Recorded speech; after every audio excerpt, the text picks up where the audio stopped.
Kurkor şinkayeke ana ve penire Amedeye. Kurkor bes demsala buharede dınava erda genim u niskede dikije.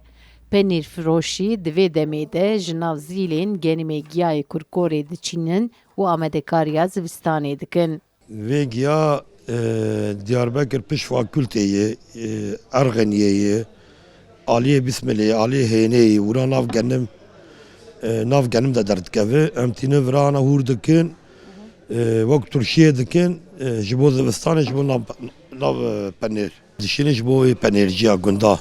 Mandrayı merik tevra toptan dikri, dibe şol jibo penir kullanmıştık. Penîr firoş giyaye binavê kurkor bi destê xwe bi kêrê hûr dikin, dûvre dikin, bîdonan û ava xwe berdidin ser yanî surak fiçê dikin û berdidin ser giyayê.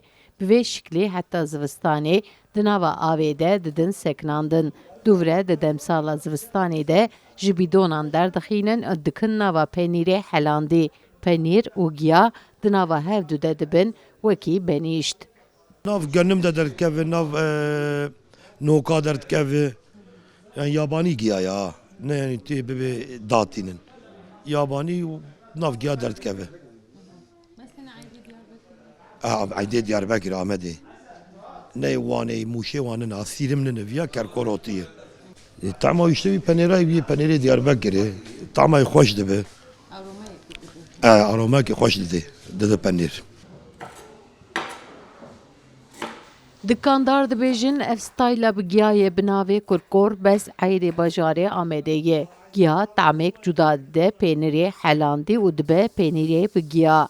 Sevda Kaplan, Kurdistan TV, Amed.